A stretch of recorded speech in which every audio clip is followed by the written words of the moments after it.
الحمد لله رب العالمين الرحمن الرحيم مالك يوم الدين إياك نعبد وإياك نستعين اهدنا الصراط المستقيم صراط الذين أنعمت عليهم غير المغضوب عليهم ولا الضالين.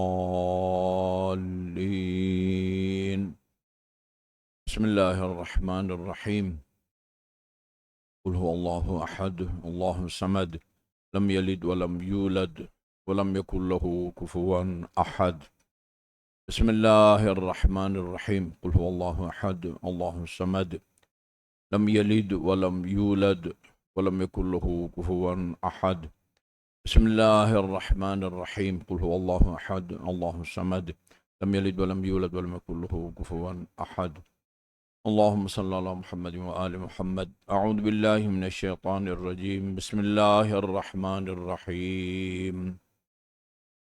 الحمد لله الذي لا يبلغ مدحته القائلون ولا يحصي نعماءه العادون، الذي لا يدركه بعد الهمم ولا يناله غوص الفتن، والصلاة والسلام على خير خلقه وأشرف بريته الذي سمي في السماء بأحمد وفي الأرضين بأبي القاسم محمد.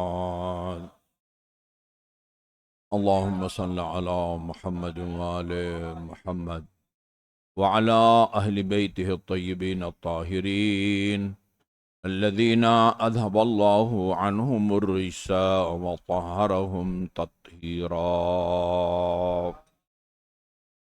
اللهم صل على محمد وآل محمد واللعن الأبدي على أعدائهم أجمعين.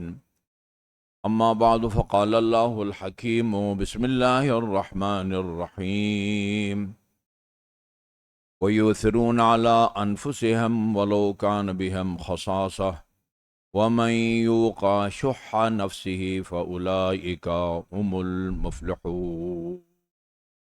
درود بھیجیے محمد وآل محمد پر. اللہم صل علی وآل محمد. اس دنیا میں کچھ کام اعمال ایسے ہیں جو ہر زمانے میں اور ہر عقل مند کے نزدیک وہ قابل مذمت ہیں. کوئی دنیا کا عقل مند اس کی تعریف نہیں کرتا، جیسے ظلم و ستم. ظلم و ستم ہر عقل مند کے نزدیک قبیح عمل ہے، قابل مذمت ہے. کچھ اعمال وہ ہیں جو ہر حالت میں قابل تعریف ہیں، پسندیدہ ہیں، فعل حسن جسے کہا جاتا ہے، جیسے عدل اور انصاف. دنیا کا کوئی عقل مند آپ کو ایسے نہیں ملے گا جو عدل انصاف کو کوئی برا عمل سمجھے، خدا کو وہ مانتا ہو یا نہ مانتا ہو.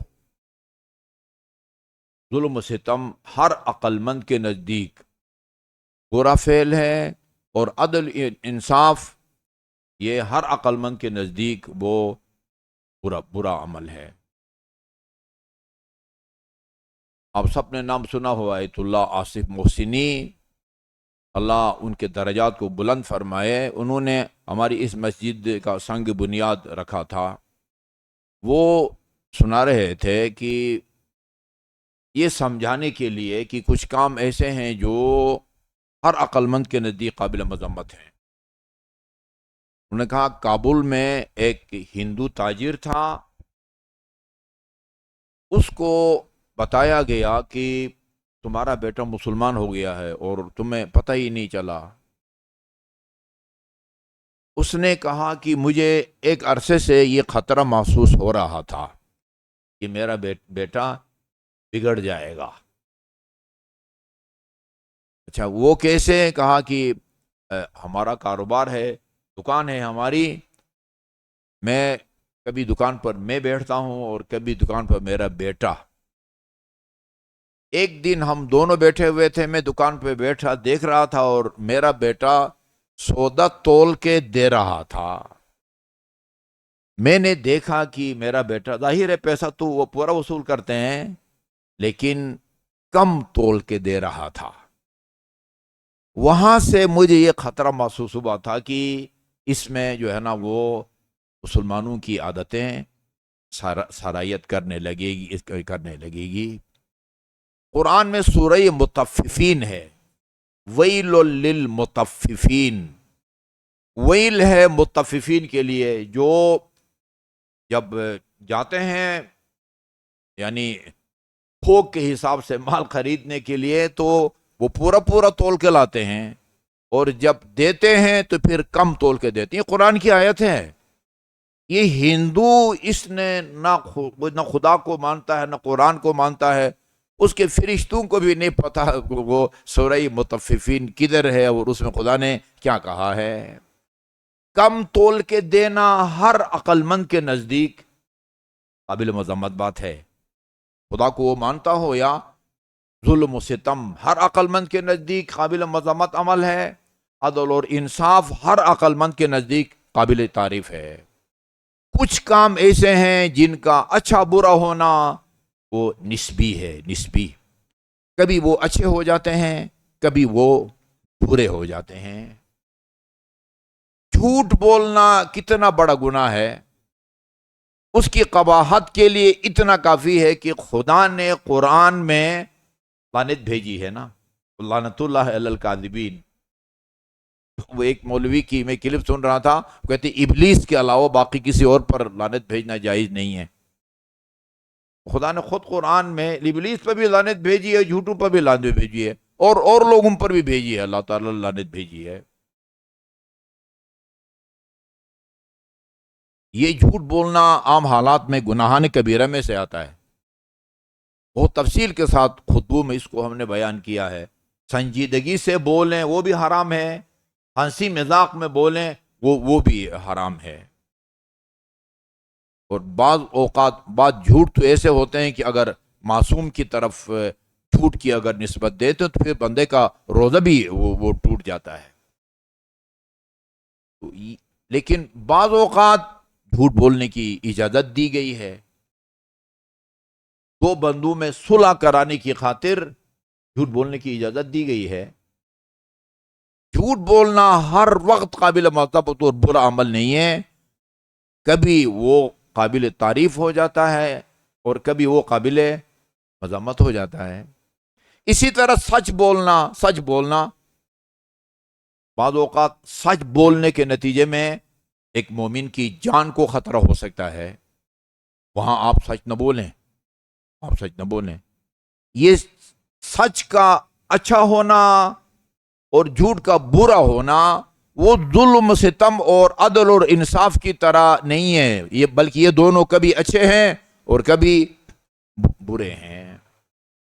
یہ مال دنیا اور اس کو کمانا یہ ایک اچھا عمل ہے یا برا عمل ہے، یہ نسبی ہے، کبھی اچھا ہے اور کبھی برا ہے۔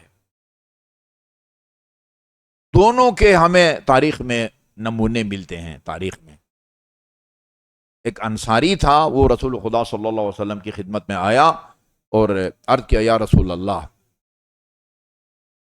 میں بہت غریب آدمی ہوں، یعنی غربت سے تنگ آ چکا ہوں، آپ دعا کریں اللہ تعالیٰ میری یہ مالی حالت جو ہے نا وہ بہتر کرے۔ آپ نے فرمایا میرا تو مشورہ یہ ہے کہ صبر کرو، فقر اور غربت پر صبر کرنا یہ بہت بڑا عمل ہے، بہت بڑی جو ہے نا وہ نیکی ہے۔ روایات میں ملتا ہے لوگ اپنے حساب کتاب میں وہ روزہ قیامت لگے ہوئے ہوں گے، یہاں تک اپنے پسینے میں ڈوب رہے ہوں گے، اوپر سے کچھ لوگ جس طرح وہ بعض پرندے جو ہے نا وہ اجتماعی طور پر اوپر سے پرواز کرتے ہوئے وہ جنت میں جائیں گے، پوچھا جائے گا کہ یہ کون لوگ ہیں؟ جواب ملے گا یہ وہ لوگ ہیں جو دنیا میں اپنے فقر اور غربت پر فخر کرتے تھے، دست دراز کسی کے ہاں دراز نہیں کرتے، دست سوال دراز نہیں کرتے تھے، اور نہ کوئی غلط کام کرتے تھے، چوری ڈاکہ، صبر کرتے تھے، غربت پر اللہ ان کو یہ صلہ دیتا ہے۔ کہا نہیں یا رسول اللہ میں تنگ آ گیا ہوں، آپ میرے لیے دعا کریں۔ آن حضرت نے دعا کی، اس کے نتیجے میں اس کے پاس کوئی پیسہ آیا، اس پیسے سے اس نے ایک بکری خریدی، بکری اس نے بچے دیے۔ ایسا اثر تھا رسول خدا کا، بہت تیز رفتاری سے، پتہ نہیں شاید وہ بکریوں نے بھی، ان کے بچوں نے بھی جو ہے نا وہ دو بچے وہ دینا شروع کر دیے، اور اتنے زیادہ ہوئے اس کے یہ مال مویشی بھیڑ بکریاں کہ وہ ان کے سنبھالنے کی چکر میں مسجد النبی میں رسول خدا کی اقتداء میں نماز جماعت میں ناغے کرنے لگا۔ ایک دن آپ نے فرمایا دیکھو میں نے تمہیں کہا تھا نا یہ مال دنیا خطرناک ہے، کتنے ہزار نمازوں کے برابر ہے مسجد النبی میں ایک نماز۔ مسجد الحرام میں 1,00,000 سے لے کر 10,000 کی روایت ہے، یہاں 1,000 10,000 تک کی روایت ہے۔ اس سے بڑھ کے اور کیا بدقسمتی ہو سکتی ہے کہ بندہ مال مویشی کی چکر میں رسول خدا کی اقتداء میں نماز جماعت سے وہ محروم ہو جائے۔ اچھا جی، وہ اتنی زیادہ ہو گئی بھیڑ بکریاں، وہ مدینہ شہر میں، اس وقت کا مدینہ، آج کا شاید وہ حرم ہو، وہاں ان کو سنبھالنا مشکل ہو گیا، اور ان کو اپنی بھیڑ بکریوں کو لے کے مدینہ شہر سے باہر جانا پڑ گیا۔ اب تو مہینے میں کبھی ایک دفعہ آتا تھا نماز جماعت میں۔ اچھا، اگر بھیڑ بکریاں جن چیزوں کی ہم زکوٰۃ ادا کرتے ہیں ان میں سے بھیڑ بکریاں ہیں، 121 بھیڑ بکریاں ہوں اور وہ پورا سال آزاد جنگل میں چریں، ان کی زکوٰۃ دینی ہوتی ہے۔ لوگوں نے بتایا رسول اللہ وہ انصاری جس کو اللہ تعالیٰ نے آپ کی دعا کی برکت سے یہ دولت دی ہے، اس کی بھیڑ بکریاں جو ہیں وہ نصاب کے برابر پہنچ گئی ہیں۔ نصاب یعنی وہ مخصوص عدد یا گندم کا وہ وزن کہ اگر اتنی گندم آپ کے پاس ہے 847 کلو، اس میں آپ کو زکوٰۃ دینی پڑتی ہے۔ اس کی بھیڑ بکریاں جو ہے نصاب کی حد تک پہنچ گئی ہیں، آپ کسی کو بھیجے ہیں تاکہ اس سے زکوٰۃ وصول کریں۔ قرآن میں حکم ہے زکوٰۃ وصول کرنے کا، خذ من اموالہم صدقہ، آپ لوگوں کے اموال سے صدقہ وصول کریں۔ صدقہ سے مراد یہ عام مستحب صدقہ نہیں ہے، آپ سفر جاتے وقت صدقہ نکالتے ہیں، بچے بیمار ہوں تو اس کے لیے صدقہ نکالتے ہیں۔ صدقہ سے مراد واجب صدقہ ہے۔ زکوٰۃ وصول کریں اور زکوٰۃ وصول کر کے لوگوں کے حق میں دعا بھی کریں جی، فَإِنَّا، اچھا صدقہ کے نتیجے میں ان کا تزکیہ نفس بھی ہو جائے گا، اور آپ ان کے لیے دعا کریں، فَإِنَّ صَلَاتَكَ سَكَنٌ لَهُمْ، آپ ان کے لیے دعا کریں گے یہ ان کے لیے سکون کا وہ باعث ہوگا۔ آپ نے بندہ بھیجا اس انصاری کی طرف جس کو اللہ تعالیٰ نے آپ کی دعا کی برکت سے مال و دولت سے نوازا تھا، صاف انکار کر دیا زکوٰۃ ادا کرنے سے، کہا میں کوئی عیسائی ہوں کہ مجھ سے آپ جزیہ وصول کر رہے ہیں۔ یہ بعض علماء کہتے ہیں کہ یہ مال و دولت جو ہے نا، یہ مال و دولت وہ مسجد ضرار کے تعمیر میں لگ گیا تھا۔ بعد میں مسجد قباء کے ساتھ مسجد ضرار، مشرکین جو ہے نا اسلام کے خلاف ایک سازشیوں کا اڈا بنانے لگے تھے جی، اللہ کا حکم آیا۔ اچھا، انہوں نے افتتاح کے لیے دعوت بھی تھی رسول خدا کو، اللہ کی طرف سے جبرائیل نازل ہوئے، کہا کہ یا رسول اللہ ادھر نہ جائیں، یہ جو ہے نا نیک نیتی پر مبنی نہیں ہے، یہ ایک اڈا بنا رہے اسلام کے خلاف۔ حکم آیا اور اس کو گرا دیا یا اس کو وہ خاکستر کر دیا۔ کہتے ہیں کہ یہ دولت جو ہے نا اس کی ادھر لگ گئی تھی۔ یہ مال قابل مذمت ہے، یہ مال قابل مذمت ہے جو وبال جان ہے۔ ایسے مال کے بارے میں قرآن میں ہے کہ وہ مال آہنی توق کی صورت میں اس کے گلے میں ڈال دیا جائے گا اور کہا جائے گا ھذا ما کنزتم، یہ وہی مال ہے، دولت ہے، سونا چاندی بھیڑ بکریاں جن میں سے تم حقوق ادا نہیں کرتے تھے۔ یہ مال قابل مذمت ہے۔ جو چیزیں کبھی وہ فائدہ مند، کبھی نقصان دہ، کبھی قابل مذمت اور کبھی قابل تعریف ہوتی ہے، یہ زندگی، یہ ہماری زندگی۔ روایات میں ہے وطولاً فی العمر وزیادۃ فی العلم وطولاً فی العمر دخولاً فی الجنۃ ونجاۃ من النار۔ ہم دعا کے بعد پڑھتے ہیں طول عمر، کیا ہر حالت میں انسان کو اللہ سے لمبی عمر کی دعا کرنی چاہیے، یا کچھ ایسی زندگیاں بھی ہیں کہ جن سے جان چھڑانے کی انسان کو دعا کرنی چاہیے۔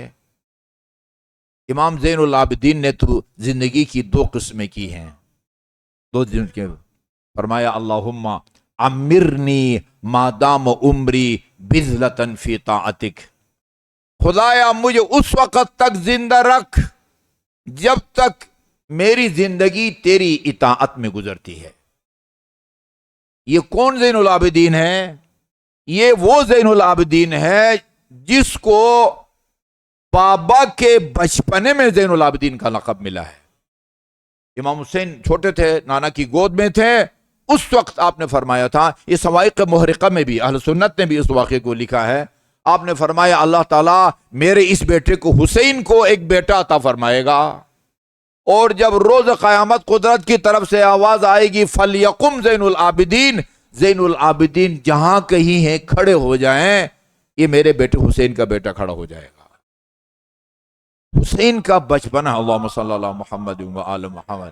یہ امام فرماتے امرنی ما دام عمری بذلۃ فی طاعتک، خدایا اس وقت تک مجھے زندہ رکھ جب تک میری زندگی تیری اطاعت میں گزرتی ہے۔ آگے وہ ان کا یقیناً معصوم عن الخطا، 12 امام ہمارے عقیدے کے مطابق وہ معصوم عن الخطا ہیں، لیکن استغفار اللہ کو پسند ہے۔ رسول خدا جو ہماری روایات کے مطابق عالم ارواح میں انبیاء علیہ الصلوۃ کے بھی مربی تھے، بلا ناغہ دن میں 70 دفعہ استغفار کرتے تھے رسول اکرم صلی اللہ علیہ وسلم۔ یہ اللہ کو پسند ہے، اس لیے نہیں کہ نعوذ باللہ ان سے نہ گناہ کبیرہ سرزد ہوتا ہے، نہ صغیرہ سرزد ہوتا، حتیٰ سہو اور نسیان بھی ان سے سرزد نہیں ہوتا۔ اور جو الہی نمائندہ ہوتا ہے جس نے شریعت کے احکام کی تبلیغ کرنی ہو، جب تک وہ معصوم عن الخطا نہیں ہوگا 100% اس کی باتوں پر، تبلیغ پر، اس کے امر اور نہیں پر لوگوں کو بھروسہ نہیں ہوگا۔ اسی لیے بنیادی دلیل یہ ہے امام کو، نبی کو معصوم عن الخطا ہونا چاہیے۔ وَإِنْ كَانَ عُمْرِي واقعاً بندہ لرزہ طاری ہوتا ہے بندے پر جب یہ جملہ سنتے ہیں وَإِنْ كَانَ عُمْرِي مَرْتَعًا لِشَيْطَانٍ، اور اگر میری زندگی شیطان کے لیے چراگاہ بنتی ہے فَاقْبِضْنِي إِلَيْكَ سَرِيعًا، پھر جلد از جلد مجھے اپنے پاس بلا لے، میری روح کو قبض کر۔ آپ نے دیکھا یہ مال دنیا سے محبت ایک فطری چیز ہے، فطری۔ قرآن میں بھی ہے لوگ مال دنیا سے محبت کرتے ہیں۔ وَإِنَّهُ لَحُبُّ الْخَيْرِ شَدِيدٌ، یہ قرآن میں ہے، یہ انسان جو ہے وہ شدید جو ہے نا وہ مال دنیا سے محبت کرتا ہے۔ عجیب بات یہ ہے قرآن میں مال کو خیر نام دیا گیا ہے، لحب الخیر، یہاں کار خیر مراد نہیں ہے، مال مراد ہے، مال میل کی اس کی جو ہے نا وہ شدید وہ محبت ہوتی ہے۔ میں ایک دو روایتیں بھی نوٹ کر کے لایا ہوں، ایک مرتبہ آپ درود بھیجے نا محمد وآل محمد پر، اللہم صلی اللہ محمد وآل محمد۔ یہ سورہ عادیات کی آیت تھی تحبون المال حبا جما، مال سے تم فطری طور پر، یہ محبت اللہ نے، خدا نے ہمارے دل میں مال کی محبت رکھی ہے۔ جن خواہشات کی وجہ سے یا جن غرائز کی وجہ سے بندہ گناہ کرتا ہے، وہ خواہش اللہ تعالیٰ نے بندے کے اندر رکھی ہے، مال کی محبت اللہ تعالیٰ نے رکھی ہے۔ یہ جو وہ اخلاقی بے راہ روی کے شکار ہوتے ہیں، ان کے اندر ایک خاص خواہش ہے، وہ اللہ تعالیٰ نے رکھی ہے۔ انسان کو پیدا کیا ہے اس کی سرشت میں جہاں اللہ نے توحید کا تصور رکھا ہے نا، یہ حدیث ہے اہل سنت کے ہاں بھی ہے، ہمارے ہاں بھی ہے، کل مولود یولد علی الفطرہ، جو بچہ پیدا ہوتا ہے نا فطرت اسلام کے ساتھ پیدا ہوتا ہے۔ یہ اس کے والدین ہیں، کسی کے والدین اس کو یہودی بنا دیتے ہیں، کسی کو مجوسی جو ہے نا وہ یا مجوسی بنا دیتے ہیں یا عیسائی بنا دیتے ہیں۔ انسان فطرت اسلام پر پیدا ہوتا ہے، یہ فطری چیزیں ہیں۔ اللہ یہ نہیں فرماتا ہے کہ یہ فطری چیزیں جو دی ہیں تمہیں ان کو اپنے دل سے نکال دو مکمل طور پر، مال دنیا کی محبت بھی نکال دو، اچھا جی یہ جو جنسی خواہش ہے اس کو بھی مکمل طور پر اپنے اندر سے خاتمہ کرو، اس کا حکم نہیں ہے۔ اللہ تعالیٰ نے یہ خواہشیں دی ہیں، اس کو کنٹرول میں رکھنے کا حکم دیا گیا ہے، اور جائز طریقے سے ان خواہشات کو پورا کرنے کا اللہ تعالیٰ نے حکم دیا ہے، مکمل طور پر ختم کرنے کا حکم نہیں دیا اللہ تعالیٰ نے۔ مال دنیا اس کی محبت اللہ تعالیٰ نے رکھی ہے۔ امیر المومنین نے نہج البلاغہ میں ایک عجیب جملہ فرمایا ہے، فرمایا کہ ینام الرجل علی الثقل ولا ینام علی الحرب۔ حرب رے کو اگر آپ جزم دے دینا وہ جنگ کے معنی میں ہے حرب، اس کو اگر زبر دے دے حرب مال کا چھن جانے کے معنی میں ہے، یعنی بندہ اولاد کے چھن جانے پر جو ہے نا وہ جو ہے نا اس کو نیند آ سکتی ہے، لیکن مال کے چھن جانے پر اس کو نیند نہیں آتی۔ کتنے نمونے جو ہے نا آپ نے دیکھے ہوں گے اس دنیا میں کم خوابی کی شکار ہوتے ہیں اسی مال دنیا کے چھن جانے کے نتیجے میں، یا مال دنیا کے ضائع ہونے کے خوف سے۔ یہ اللہ نے رکھی ہے اس کے اندر، لیکن کمال یہ ہے کہ یہ مال دنیا کی محبت جو اللہ تعالیٰ نے رکھی ہے اس کو اپنے ساتھ مخصوص نہ کریں اور دوسروں کو اپنے سے مقدم کریں، دوسروں کو اپنے پر ترجیح دے دیں۔ یہ کمال ہے، یہ کمال ہے۔ وَيُؤْثِرُونَ عَلَىٰ أَنفُسِهِمْ وَلَوْ كَانَ بِهِمْ خَصَاصَةٌ، یہ دوسروں کو اپنے اوپر جو ہے نا وہ ترجیح دیتے ہیں، مقدم سمجھتے ہیں۔ وَلَوْ كَانَ بِهِمْ خَصَاصَةٌ، ایسا نہیں ہے کہ ان کے پاس مال و دولت بہت زیادہ ہے اور سنبھالی نہیں جاتی ہے، خود بے شک تنگ دستی کے شکار ہوں، خود بے شک بھوکے ہوں، یہ مال اگر میں نے راہ خدا میں دے دیا، غریبوں کی مدد کی، پھر میں خود بھی بھوکا رہوں گا اور بچے بھی بھوکے رہیں گے، پرواہ نہیں کرتا اور راہ خدا میں وہ خرچ کر دیتا ہے۔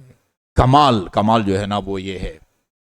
اور ایک عجیب نکتہ میں آپ کی خدمت میں عرض کروں، قرآن کی آیت ہے من جاء بالحسنۃ فلہ عشر امثالھا، جو ایک نیکی انجام دیتا ہے، یہ جو میرے اور آپ کے دائیں طرف فرشتے ہیں جو جن کے پاس ہماری فائل ہے، وہ جیسی نیکی میں نے انجام دی ہے نا ویسی 10 نیکیاں نامہ اعمال میں فائل میں لکھ دیتا ہے، 10 نیکیاں۔ اچھا ومن جاء بالسیئۃ، اور اگر ایک برائی سرزد ہوتی ہے، یہ ادھر کا جو فرشتہ ہے، یہ میں نے پڑھا ہے کچھ دن پہلے، جب بندے سے نیکی گناہ سرزد ہو جائے نا تو ادھر کا فرشتہ بائیں طرف کے فرشتے سے کہتا ہے کہ 7 گھنٹے تک جو ہے نا وہ، یہ اس کا ذاتی مشورہ نہیں ہوگا، یہ خدا کا حکم ہے، 7 گھنٹے تک جو گناہ سرزد ہو گیا ہے وہ مت لکھو، ہو سکتا ہے یہ توبہ کرے۔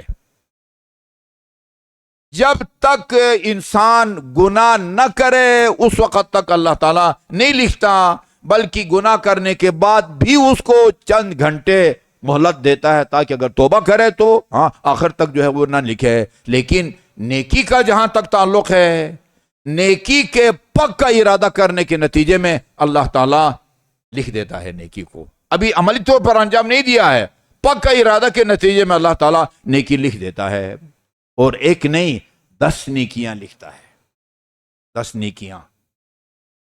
یہ تو قرآن کی آیت ہے نا جس کا انکار نہیں کیا، من جاء بالحسنۃ فلہ عشر امثالھا، نیکیاں بہت ہیں، مریض کی عیادت ایک نیکی ہے، تشییع جنازہ وہ ایک نیکی ہے، بہت ساری نیکیاں ہیں۔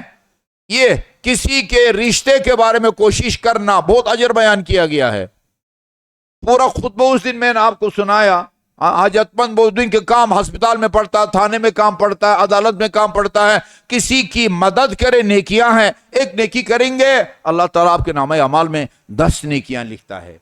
ایک نیکی ایسی ہے کہ اللہ تعالیٰ ایک نیکی کے نتیجے میں 700 نیکیاں آپ کے نامہ اعمال لکھتا ہے، اور وہ ہے راہ خدا میں مال کا انفاق۔ اس کے پھر 10 نیکیاں نہیں لکھتا، کتنی نیکیاں لکھتا ہے؟ کم از کم 700۔ وہ آیت کریمہ کیا ہے؟ مثل الذین ينفقون اموالهم فی سبیل اللہ کمثل حبۃ انبتت سبع سنابل. بہت ساری عجیب عجیب قرآنی آیات ہیں. پھر اکثر لوگ تو ترجمہ نہیں سمجھتے. ہم جن کی زندگی اسی جو ہے نا وہ عربی کے ساتھ میں اس میں گزری ہے، ہم بھی اس میں رک کے غور نہیں کرتے. ہاں، مثل الذین ينفقون اموالهم فی سبیل اللہ، جو لوگ راہ خدا میں خرچ کرتے ہیں ان کی مثال یا ان کے مال کی مثال اس ایک گندم کے دانے جیسی ہے، ینبت منہ، جس سے 7 جو ہے نا بالیاں نکلتی ہیں، اور ہر بالی میں گندم کے 100 دانے ہوتے ہیں. کتنے دانے ہوئے؟ 700. اچھا، بس خدا نے پھر قسم بھی نہیں کھائی کہ جو ہے نا وہ 700 سے زیادہ. واللہ یضاعف لمن یشاء، اور خدا جس کو چاہتا ہے 700 سے بھی زیادہ. یعنی عام نیکیوں میں اور راہ خدا میں خرچ کرنے کی جو نیکی ہے اس میں اتنا فرق ہے. عام نیکی آپ انجام دیں 10 نیکیاں خدا لکھتا ہے، راہ خدا میں انفاق کی صورت میں اگر آپ کی نیکی ہو یہ پھر جو ہے نا وہ 700 یا یضاعف کا مطلب دگنا کرنا ہوتا ہے. اسی لیے بعض نے کہا 1400 نیکیاں لکھتا ہے راہ خدا میں انفاق کے نتیجے میں. اور امام جعفر صادق علیہ السلام کا ایک عجیب فرمان ہے. ظاہراً جمیل لفظ آیا ہوا ہے، میرا خیال میں جبین بن دراج ہے، اور روایات میں جمیل بن دراج ہے. اس کے بارے میں ہے. اچھا، وہ پورا ترجمہ آیا کہ میں نے کیا، وَيُؤْثِرُونَ عَلَىٰ أَنفُسِهِمْ وَلَوْ كَانَ بِهِمْ خَصَاصَةٌ، وہ دوسروں کو اپنے سے پر ترجیح سمجھ، دوسروں کو مقدم سمجھتے ہیں، بے شک خود تنگ دستی کے شکار ہوں.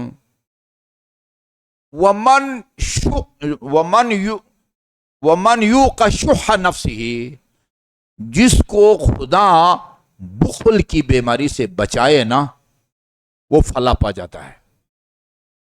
بخل سے بیماری سے جس کو بتاتا ہے ہاں وہ فلاح پا جاتا ہے. دوسری روایت میں ہے لا یجتمع الایمان والشح فی قلب رجل مسلم، مسلمان آدمی کے دل میں ایمان اور بخل یہ دونوں جمع نہیں ہوتے. ایمان ہے تو بخل نہیں ہوگا، اگر بخل ہے پھر ایمان رخصت. اس دل سے ایمان رخصت ہو جاتا ہے جس میں یہ دونوں کی کوئی گنجائش نہیں ہے. اچھا، جمیل امام جعفر صادق علیہ السلام سے روایت کرتے ہیں، آپ نے فرمایا ان مما خص اللہ بہ المومن ان یعرفہ بر اخوانہ. اچھا، اللہ تعالیٰ نے مومن کے ساتھ ایک چیز کو مخصوص کر دیا ہے، وہ یہ کہ اللہ مومن کو اپنے برادران ایمانی کے ساتھ نیکی کرنے کی معرفت جو ہے نا وہ توفیق، جو اس کی توفیق عطا دیتا ہے. اس کو سمجھاتا ہے کہ برادر مومن کی امداد کا کیا مقام ہے، اس کی کیا اہمیت ہے. یہ خصوصیت ہے مومن کی، ان یعرفہ بر اخوانہ، اپنے برادران ایمانی کے ساتھ نیکی کرنے کا جو ہے نا تعارف کراتا ہے، یا اس کی معرفت سے اس کو جو ہے نا وہ نوازتا ہے. وَإِن قَلَّ، وہ ضروری نہیں ہے کہ ہزاروں میں ہو. وَإِن قَلَّ، اگرچہ وہ امداد بہت کمی نہ ہو. وَلَيْسَ الْبِرُّ بِالْكَثْرَةِ، بر یا نیکی صرف اس صورت میں نہیں ہے جو زیادہ ہو، ہاں ہزاروں میں ہو یا وہ لاکھوں میں ہو. وَذَلِكَ أَنَّ اللَّهُ يَقُولُ، اس لیے کہ اللہ تعالیٰ فرما رہا ہے وَيُؤْثِرُونَ عَلَىٰ أَنفُسِهِمْ وَلَوْ كَانَ بِهِمْ خَصَاصَةٌ. اچھا جی، وَلَوْ كَانَ بِهِمْ خَصَاصَةٌ. ثم قال، پھر آیے کریمہ ساتھ پوری آیت پڑھی امام علیہ السلام، وَمَنْ يُوقَ شُحَّ نَفْسِهِ، یا فَأُولَٰئِكَ هُمُ الْمُفْلِحُونَ، اور وہ لوگ کامیاب ہوں گے جو بخل کی بیماری سے جن کو اللہ تعالیٰ نے بچایا ہوا، محفوظ رکھا ہوا ہو. وَمَنْ عَرَّفَ اللَّهُ ذَلِكَ، جس کو اللہ تعالیٰ مومن برادر مومن کی امداد یا اس سے نیکی کرنے کے معرفت سے آشنا فرمائے احبہ اللہ، اس کو متعارف کرانے کے بعد اللہ پھر اس سے محبت کرنے لگ جاتا ہے، اس آدمی سے جو کسی مومن کے ساتھ نیکی کرتا ہے، یا وفاہ اجرہ یوم القیامت بغیر حساب، اور روز قیامت بے حساب بے شمار اجر سے اللہ تعالیٰ اس کو نوازتا ہے۔ اس کے بعد فرمایا یا جمیل ارو ھذا الحدیث لاخوانک فیہ ترغیب فی البر، یہ حدیث جو میں تمہیں سنا رہا ہوں نا، اس کو اپنے تک محدود نہ رکھو، آگے مومنین تک اس کلام کو حدیث کو پہنچاؤ۔ ہمارے ایک دوست ہیں نمازی ہیں، وہ 22ویں گریڈ میں جو ہے نا ریٹائرڈ ہوئے، 22ویں گریڈ میں ریٹائرڈ ہوئے۔ وہ اب 22ویں گریڈ کی جو ہے پینشن ہے وہ کوئی ہزاروں میں نہیں ہے، لاکھوں میں ہوگی نا۔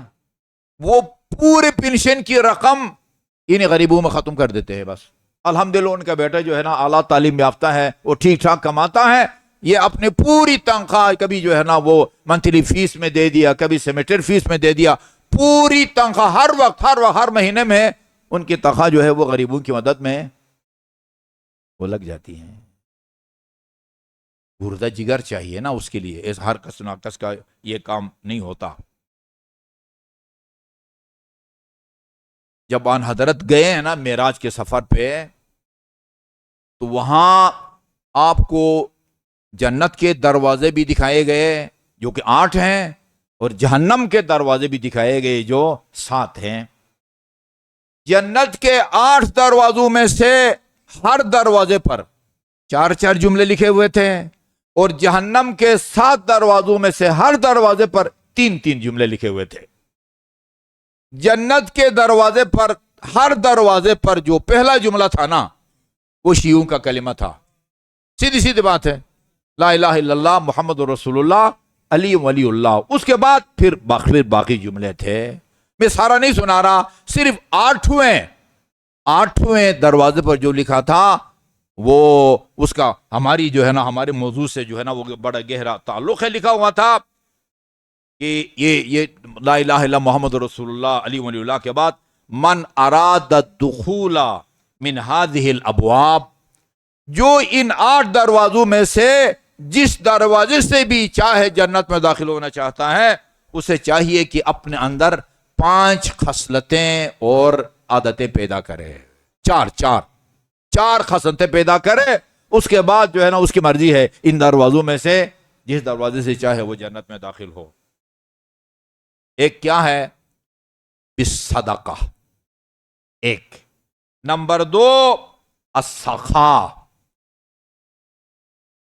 سخاوت، اور وہ حسن الخلق والکف عن اذى عباد اللہ، اللہ کے بندوں کو اذیت دینے سے اپنے آپ کو بچائے رکھے۔ یہ ان چار خصلتوں کو جو اپنائے گا وہ اس کو اختیار ہوگا روز قیامت ان 8 دروازوں میں سے جس دروازے سے چاہے وہ جنت میں داخل ہو۔ اچھا جی، تو یہ مال دنیا اگر اس کو اس طرح خرچ کریں جس طرح، یعنی اس طرح کمائیں جس طرح خدا نے کمانے کا حکم دیا ہے، یہ قابل تعریف ہے۔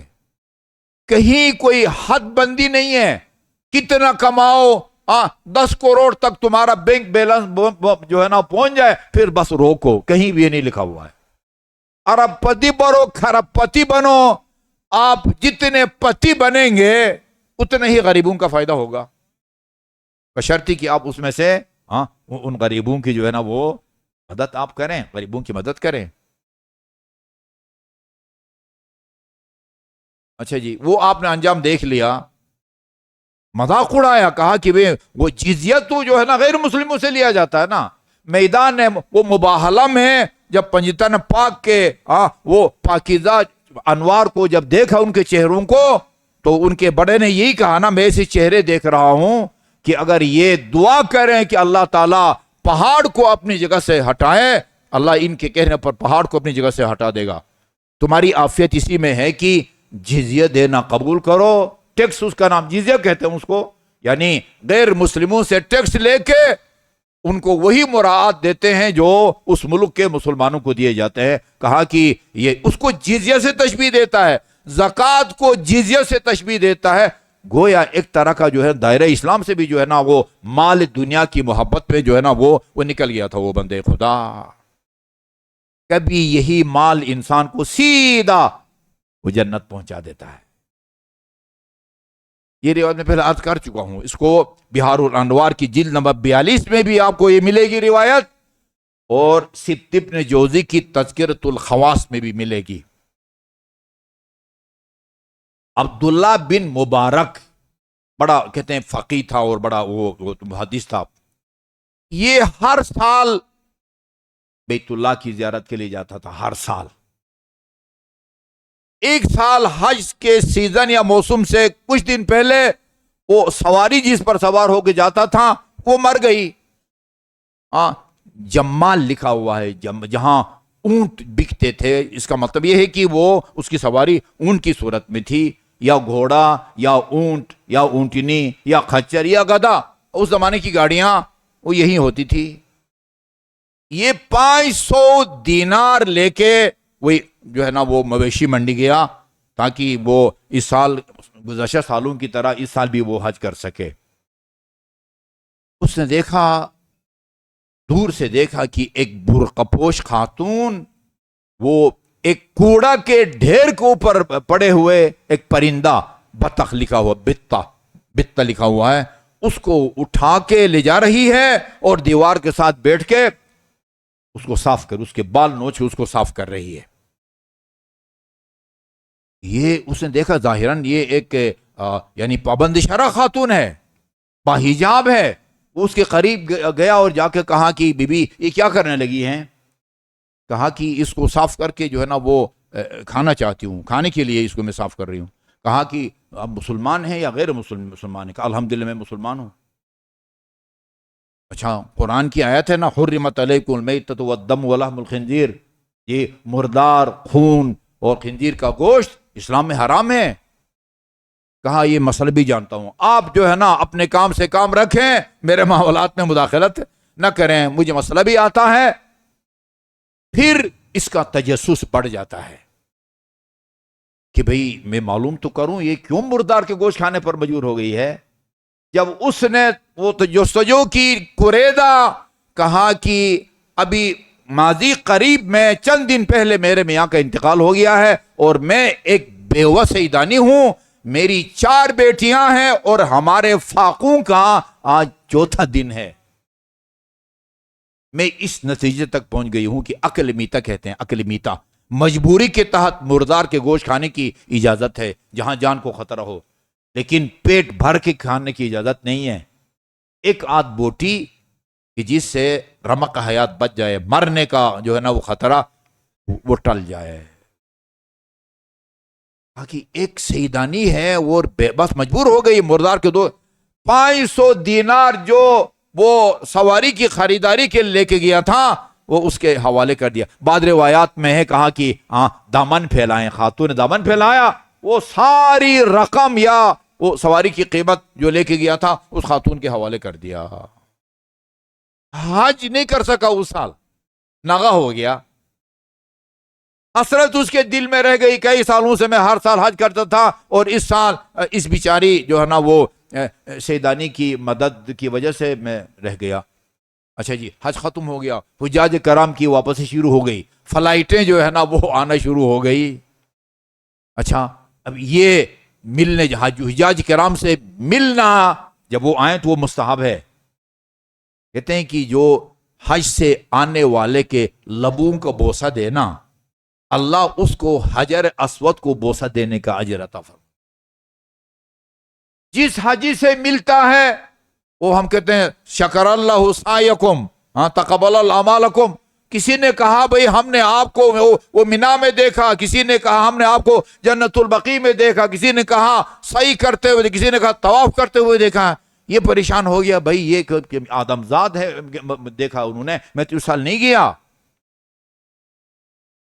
اسی حیرت میں وہ آنے والی رات سوتا ہے اور خواب میں رسول خدا صلی اللہ علیہ وآلہ وسلم کو دیکھتا ہے. صلی اللہ علیہ وسلم. آپ نے فرمایا لا تعجب، تمہیں تعجب نہیں ہونا چاہیے، تم نے میری اولاد میں سے ایک بے بس اور بے سہارا علویہ کی مدد کی، میں نے خدا کی بارگاہ میں دعا کی اور اس دعا کے نتیجے میں اللہ تعالیٰ نے تیرے ہم شکل ایک فرشتے کو پیدا کیا ہے جو ہر سال تیری طرف سے جا کے قیامت تک حج بیت اللہ انجام دیتا رہے گا. ان شئت ان تحج و ان شئت ان لا تحج، تیری مرضی ہے تو حج کے لیے جا یا نہ جا. ایسا بھی نہیں ہے کہ جس سال تو جائے وہ حج نہ کرے اور جس سال تو نہ جا سکے وہ تمہاری طرح حج کرے. تو حج کرے یا نہ کرے، وہ فرشتہ جو میری دعا سے اللہ تعالیٰ نے تیرے لیے خلق کیا ہے وہ تمہاری طرف سے حج ہر سال بیت اللہ کا حج کرتا رہے گا. وَيُسْرُونَ عَلَىٰ أَنفُسِهِمْ وَلَوْ كَانَ بِهِمْ خَصَاصَةٌ. یہ اہل بیت کا خاصہ ہے، اہل بیت کا دوسروں کو اپنے اوپر ترجیح دینا. میں ابھی روایت پڑھ کے آ رہا ہوں، وہ رسول خدا صلی اللہ علیہ وسلم کی خدمت میں ایک نہایت وہ بوڑھا اور جو ہے نا وہ غریب آ کے عرض کرتا، یا رسول اللہ بھوکا ہوں، مجھے آپ کھانا کھلائیں. آپ نے ازواج سے کہا، ازواج سے، امہات المومنین سے، کہ جو ہے نا وہ کس کے گھر میں جو ہے نا وہ اس غریب کو کھلانے کے لیے وہ کھانے کا بندوبست ہو سکتا ہے. سب نے کہا کہ ہم سب جو ہے نا آج وہ پانی پہ گزارا کریں گے، ہمارے پاس جو کھانے پینے کا کچھ بھی نہیں ہے. امیر المومنین نے اللہ کا نام لے کے کہا کہ یا رسول اللہ میں جو ہے نا میں رات کے کھانے کی جو ہے نا وہ ضمانت دیتا ہوں. اس کو اپنے ساتھ لے کے گئے امیر المومنین. اس بزرگ کو نا اور خاتون جنت علیہ الصلاۃ والسلام سے فرمایا کہ ہاں اس بزرگ کو کھلانے کے لیے ہے گھر میں کچھ؟ فرمایا ہے صحیح لیکن وہ بچوں کے لیے کافی ہے. حسن اور حسین ہے، جناب زینب کو کبرا ان کے لیے کافی ہے. عجیب جملہ ہے. فرمایا نوّم الصبیان، فاطمہ بچوں کو سلا دو، چراغ گل کر دو اور بچوں کو سلا دو، یعنی بچوں کو بھوکا سلا دو اور جو بچوں کے لیے بچا ہوا تھا وہ اس غریب کو دے دو، اس غریب کو. بعض روایات میں اس موقع پر یہ آیت کریمہ نازل ہوئی ہے وَيُؤْثِرُونَ عَلَىٰ أَنفُسِهِمْ وَلَوْ كَانَ بِهِمْ خَصَاصَةٌ. خود بھوکے رہتے ہیں، اپنے بچوں کو بھی بھوکا رکھتے ہیں اور وہ دوسروں کو، غریبوں کی جو ہے نا وہ مدد کرتے ہیں. خاندان کے خاندانوں کو پالتا تھا یہ گھرانہ. امام زین العابدین علیہ الصلوۃ والسلام مدینے کے 100 غریبوں کے گھرانوں کے مکمل ان کی کفالت کرتے تھے. یہ نہیں کہ وقتاً فوقتاً کبھی آٹا دیا تو کبھی چاول دیا، کبھی کپڑے بھیجوائے، نا، مکمل ان کے اخراجات 100 خاندانوں کے جو ہے نا وہ برداشت کرتے تھے. کون تصور کر سکتا تھا یہ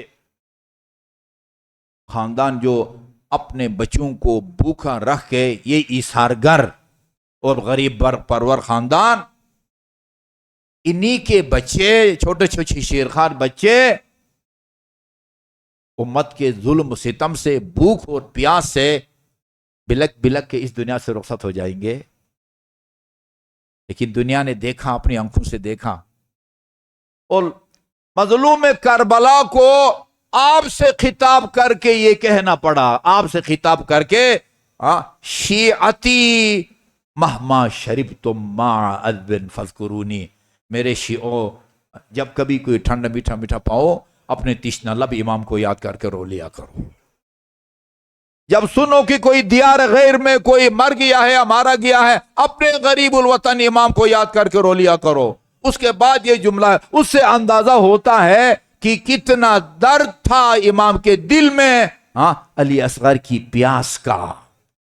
لیتکم فی یوم عاشوراء جمیعا، دو جو ہے نا ظلموں کا ذکر کیا، دو ظلموں کا خصوصیت کے ساتھ ذکر کیا. لیتکم فی یوم عاشوراء جمیعا تنظرونی، کاش تم عاشور کے دن ہوتے میرے شیعو اور تم دیکھتے کیف استسقی لطفلی فابوا ان یرحمونی، میں کیسے ان ظالموں سے ایک ایک گھونٹ پانی کا قطرہ مانگتا رہا مگر رحم کرنے سے انکار کر دیا۔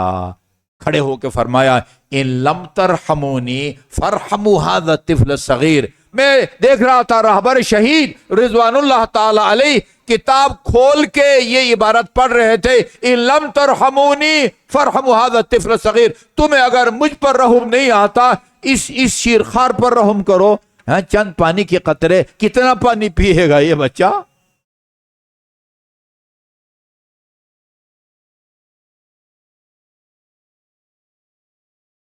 فرمایا اما ترونہ کیف یتلظی من العطش، تلظی کا مطلب ہوتا ہے مچھلی کی اس کیفیت اور حالت کو کہا جاتا ہے جس کا شکار کیا جاتا ہے اور زندگی کے آخری لمحات میں وہ کبھی لبوں کو بند کرتی ہے اور کبھی لبوں کو کھولتی ہے۔ اما ترونہ کیف یتلظی من العطش، تم دیکھتے نہیں ہو کہ یہ کس طرح ابھی تو اس میں تڑپنے کی بھی طاقت ختم ہو گئی ہے، یہ پیاس سے کبھی ابھی لبوں کو کھولتا ہے اور کبھی اپنے لبوں کو بند کرتا ہے۔ عمر سات ملعون نے ہرملہ سے خطاب کر کے کہا اقطع کلام الحسین، حسین کے کلام کو قطع کر دو۔ میں مصائب میں جملہ عرض کرتا رہتا ہوں، اگر عمر سات کے سپاہیوں کے پاس موجود وہ سب سے چھوٹا تیر اگر اصغر کے لیے استعمال کیا جاتا اس بچے کی شہادت کے لیے کافی تھا، لیکن یہ حلق اتنا نازک اور تیر سے شعبہ اتنا بڑا تھا۔ روایات میں ہے فَذَبَحَهُ إِلَى الْأُذْنِ إِلَى الْأُذْنِ، ایک کان سے دوسرے کان تک اس تیر سے شعبہ نے اصغر کو ذبح کر دیا۔ یہ ذبح کا لفظ استعمال ہوتا ہے، حلال گو جانوروں کو حلال کرنے کا طریقہ ہے، یہ گائے بھینس بکری ان کو ذبح کیا جاتا ہے، دو سانس کی نالی اور خوراک کی نالی اور دو رگوں کو کرنا جاتا ہے، اونٹ کو ذبح نہیں کیا جاتا، ان کو نہر کیا جاتا ہے، ایک بڑا خنجر لے کے یہ نشیبی جگہ پر جو ہے گھوم دیا جاتا ہے اور خون کا فوارہ نکلتا ہے اور تڑپ تڑپ پہ مر جاتا ہے۔ جب اصغر کی لاش لا کے رباب کے سامنے رکھی، ایک جملہ کہا رباب نے، میرے لال امثلک ینحر، اس عمر کے بچوں کو بھی نہر کیا جاتا ہے، اتنا بڑا تیر چلایا جاتا ہے جو اونٹ کو ذبح کرنے یا اس کو حلال کرنے کے لیے استعمال کیا جاتا ہے۔ امثلک ینحر، امام نے اس خون حق کو اپنے ہاتھوں میں لیا، آسمان کی طرف پھینکا۔ امام محمد باقر فرماتے ہیں کہ اس خون کا ایک قطرہ زمین پر نہیں گرا اور آپ نے اپنا خونالود ہاتھ چہرے پر مل دیے، فرمایا ہاکذا القا رب جدی رسول اللہ، میں اسی حالت میں اپنے نانا رسول خدا کی خدمت میں جاؤں گا۔ آزاداران گرامی، یہ نہ سمجھیں کہ بس وہ شام غریبان تک سیدہ کی شہادت تک یہ بھوک اور پیاس کا سلسلہ جاری تھا، نہیں، شام کے زندانوں میں بھی ان کو اتنا پانی نہیں ملتا تھا جس سے وہ سیراب ہو سکیں، اتنا کھانا بھی نہیں ملتا تھا کہ اس سے وہ سیر ہو سکے۔ کسی نے جناب زینب کبریٰ کو، علی کی بیٹی کو مغرب کی نماز بیٹھ کے پڑھتے ہوئے دیکھا، عرض کیا ہم نے تو آپ کو کربلا میں نماز شب بھی کھڑے ہو کے پڑھتے ہوئے دیکھا تھا، ابھی آپ اتنی کمزور ہو گئی ہیں کہ فرض نماز بھی بیٹھ کے پڑھ رہی ہیں۔ فرمایا اصل بات یہ ہے ان ظالموں کی طرف سے کھانا اتنا کم آتا ہے جو بچوں کے لیے کافی نہیں ہوتا۔ کئی دنوں سے علی کی بیٹی اپنے حصے کا کھانا بچوں کو دے دیتی ہے اور اب زینب کی کمر میں وہ طاقت نہیں رہی کہ کھڑے ہو کے فرض نماز ادا کر سکے۔ لا اضحک اللہ سن الدہر ان ضحکت وآل احمد مظلومون قد قہروا ولا حول ولا قوة الا باللہ العلی العظیم انا للہ و انا الیہ راجعون۔ یا محمود بحق محمد، اعلی بحق علی، ویا فاطر السماوات والارض بحق فاطمہ، ویا محسن بحق الحسن، ویا قدیم الاحسان بحق الحسین و اولادہ المعصومین، خدا بحق محمد و آل محمد۔ جو مومنین مومنات پریشان حال ہیں ان کی پریشانیوں کو دور فرما، جو مومنین مومنات مریض ہیں، خصوصاً سید الطاف حیدر صاحب جو شدید علیل ہیں، بلکہ بتایا جاتا ہے کنڈیشن جو ہے نا ان کی بہت ہی نازک ہے، خدایا اپنی قدرت کاملہ سے انہیں شفائے کامل اور عاجل عطا فرما۔ بے روزگار مومنین مومنات کو رزق حلال سے مالا مال فرما، جن مومنین مومنات نے کوئی جائز کاروبار شروع کر رکھا ہے ان کاروبار میں برکت نصیب فرما، مقروض مومنین مومنات کو ادائیگی قرض کی توفیق عطا فرما، اسرائی امامیہ دنیا میں جہاں کہیں بھی قید و بند کی صحبتوں میں ہیں انہیں جلد از جلد اور باعزت رہائی نصیب فرما، وطن عزیز کو سلامتی اور استحکام نصیب فرما، اس کے داخلی اور بیرونی دشمنوں کو اپنے قدرت کے عمل سے نیست و نابود فرما، جمہوری اسلامی ایران کی حفاظت فرما، وہاں کی عسکری اور روحانی قیادت کو اپنے حفظ و امان میں رکھ، اسرائیل، امریکہ اور ان کے تمام سہولت کاروں کو اپنے قدرت کے عمل سے نیست و نابود فرما، قائم آل محمد کے توجہات خاص کو تمام محبان حیدر کرار کے شامل حال فرما، آپ کے ظہور میں تاجیل فرما، ہمیں آپ کے آوان اور انصار میں شامل ہونے کی توفیق عطا فرما، جن مومنین کے تعاون سے یہ مجالس منعقد ہو رہی ہیں